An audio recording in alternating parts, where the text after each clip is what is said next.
Aishaom et Daniel Giroux. Aishet Chos Kabish ve Skov Shuyej. Aisha Sprida Shel Aish Lengtoché. Cette nouvelle langue, c'est le triquanéen. Daniel y travaille depuis très longtemps. En fait, c'est à l'école, alors qu'il n'a que 12 ans, que Daniel décide d'inventer une sorte de code secret pour déjouer ses camarades. Vous savez, en classe, des fois, il y en a qui copient sur l'autre. Ça arrivait, ça. Puis, en écrivant comme ça, en lettres triquanéennes, eh bien, ça permettait d'éviter ça. Puis, surtout quand je faisais des calculs, avec les chiffres triquanéens, personne ne pouvait y aller. Je pouvais trouver mes solutions. L'adolescence de Daniel n'est pas rose. À 15 ans, il se retrouve orphelin. Il doit donc rapidement se débrouiller tout seul. Il apprend le métier de soudeur qu'il pratiquera jusqu'à la fermeture de l'usine. Il se retrouve alors chômeur, puis assisté social. Daniel vient tout juste d'avoir 30 ans. Il décide alors de transformer le code secret de son enfance en un véritable langage, le triquanéen.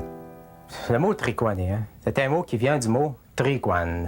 Triquan, c'est le nom d'une planète, la 4e planète de l'étoile Sirius, qui, elle, c'est seulement fictif. Ça appartient au domaine de la science-fiction, du roman.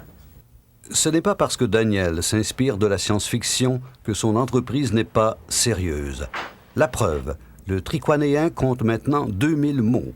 C'est donc une langue à part entière, même si on est loin des 100 000 mots du français.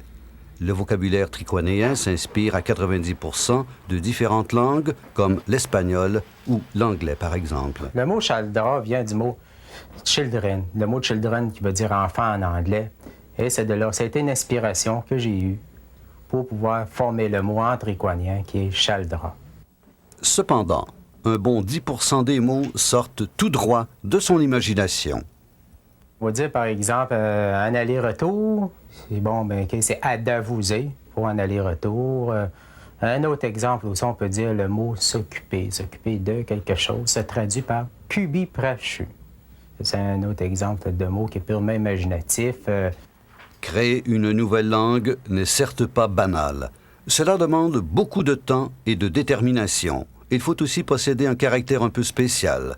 À vrai dire, il faut être un peu fou. Eh bien, c'est pas plus fou que bien d'autres affaires. Il y a beaucoup de choses en société qui ont été passées pour fous, des inventeurs, d'autres qui ont passé pour fous. Prenons le cas de Graham Bell qui a inventé le téléphone au début. Il y a Henry Ford qui a inventé la première voiture automobile.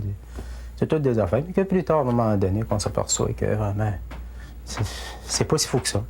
Ça pourra peut-être servir cette langue-là à quelque chose. Mais inventer une nouvelle langue, est-ce que ça sert vraiment à quelque chose? Daniel prétend que oui. Il lui arrive d'utiliser le triquanéen pour engueuler des gens sans qu'ils en comprennent un traître mot.